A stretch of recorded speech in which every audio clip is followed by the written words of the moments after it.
chosen one trope is one of the most prevalent tropes in fiction, particularly in fantasy. Often it describes a single person that's destined to do something, like saving the world or defeating a villain. Let's talk about it. Before we start, there are huge spoilers in this video for Percy Jackson, and then slightly more minor spoilers for Harry Potter, BBC's Merlin, Kung Fu Panda, and Eragon. The origins of this trope are pretty unclear. It probably goes all the way back to ancient civilizations like the ancient Greeks. In many Greek myths, a hero has a destiny given by prophecy.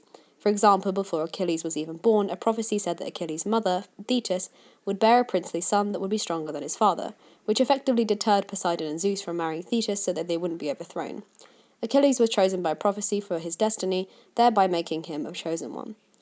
Another later example of the chosen one is the legend of King Arthur. Though the legends disagree on how exactly he was chosen, he can definitely be classified as a chosen one. Most legends say that Arthur became king because he pulled the sword that Merlin had enchanted from a stone, which could only be done by a true king of all England according to Merlin's magic. The legends disagree, however, on whether this sword was Excalibur or not. Some say it was, some say that Excalibur was a different sword that was given to Arthur by the Lady of the Lake. Either way, Arthur was chosen, whether by the sword or by Merlin's magic or a combination of both.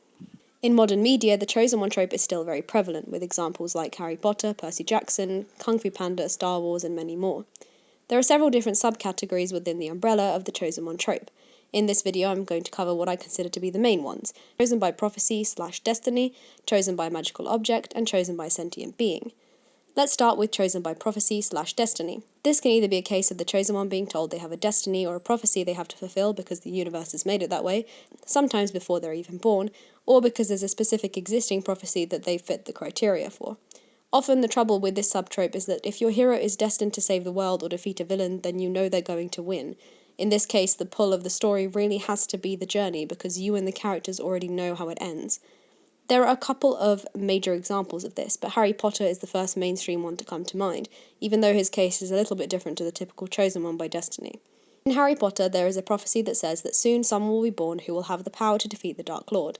Within this prophecy, there is a very specific criteria for who the chosen one will be. They will be born as the seventh month dies to those who have thrice defied the Dark Lord. This makes Harry Potter, who fits the criteria, a prophecy chosen one. However, there is a debate over whether he is also chosen by a sentient being, because both Harry and Neville could have been the chosen one, but the Dark Lord chose Harry by marking him with the lightning scar.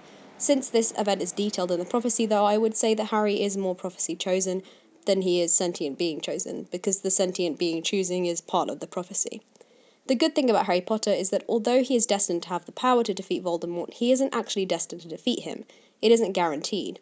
Often the problem with the chosen by destiny subtrope is that the win is guaranteed, and this can lower the stakes and leave the reader or watcher uninterested in the outcome of any battles along the way, because the hero has to survive, or the final battle because they know how it ends. The next type of chosen one is chosen by a magical object. The magical object is not sentient, but it does have some magic surrounding it that gives the criteria for who's allowed to wield it, which was the case in the original King Arthur legends, as mentioned earlier. Only the true King of England could wield the sword in the stone. This type of chosen one is similar to the chosen by destiny because the magical object often doesn't make mistakes with its choosing, and it's usually only meant for one person that the object chooses. However, you can have a magical object that can be wielded by many people but has a power-up in the hands of the chosen one. There can also be a few chosen ones, especially in the case of several generations of chosen ones for the same magical object. Finally, we've got chosen by a sentient being. This can be the case of being chosen by a person, a god or goddess, etc. Two examples of this are Kung Fu Panda and Eragon. In Kung Fu Panda, Oogway chooses Po to be the dragon warrior.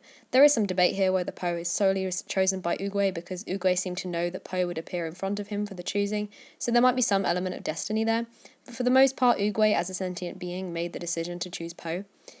In Eragon, Saphira chose Eragon to be her rider, and as she is a sentient being, this makes Eragon an example of this subtrope. It was Saphira's decision, albeit while still in her egg, to choose Eragon. There's a fine line between these types of chosen one. For example, in a more modern adaptation of the King Arthur story, BBC's Merlin, Excalibur is the sword in the stone, and it's not actually enchanted to choose the true king. It's Merlin who does the choosing based on the destiny for the sword he's been told about, and so he releases Excalibur to give Arthur the confidence he needs. Excalibur can be wielded by anyone and has the same powers in anyone's hand, but it's destined to be used by Arthur. In anyone else's hands, especially Uther's, it would be very dangerous. This is why BBC's Merlin is no longer an example of the chosen by magical object trope, because Excalibur never does the choosing. There's a destiny surrounding the sword and Arthur, but the sword or the magic it's enchanted with never actually chooses Arthur, destiny does. It's a very subtle difference, and so there's a fine line between the subtropes. Let's look at a really good subversion of the chosen by prophecy subtrope. the Percy Jackson series. I could play the part from the second movie where Percy goes to see the Oracle of Delphi here, but since it's complete rubbish, I refuse to do that. So here's this great drawing of Percy by Viri instead. Throughout the series, Percy Jackson is told by the other characters that there's this big prophecy about him that means he's destined to fight Kronos. The prophecy says, "A half-blood of the eldest gods shall reach 16 against all odds, and see the world in endless sleep, the hero's soul cursed blade shall reap. A single choice shall end his days, Olympus to preserve or raise." Let's unpack the prophecy. Percy is a child of the eldest gods, as he's a son of Poseidon, so this would suggest that the prophecy is about him, which it is, but only to an extent. He does see the world in endless sleep at the Battle of Manhattan when Morpheus makes all the mortals fall asleep. On the day he turns 16, fulfilling the second line, the rest of the prophecy comes true. The hero mentioned in the prophecy is set up to be Percy, because that's the way everyone interpreted it, but it's not. The hero is actually Luke Castellan, one of the main antagonists. Everyone thought that Percy was the hero that would die, but it was actually Luke who stabbed himself to defeat Kronos, who had taken over his body.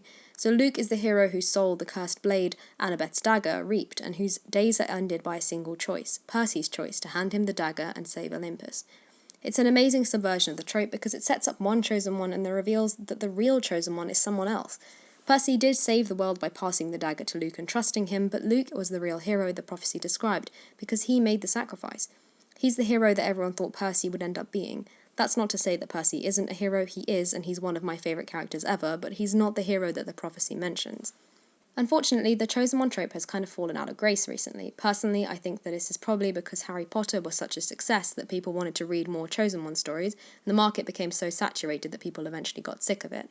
I still really like the Chosen One trope, mostly because it gives the writer a great way to explain why this random teenager is the one who's trying to save the world, but I think there's more to it than that. People do still enjoy the Chosen One trope, it's not completely shunned, and I think part of the reason is that we like stories about underdogs.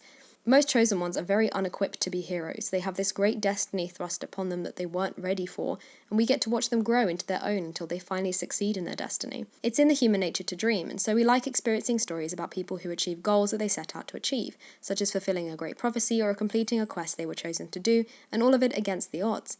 I don't think the Chosen One trope will ever really go out of fashion. It's a very classic element of fiction, especially in fantasy.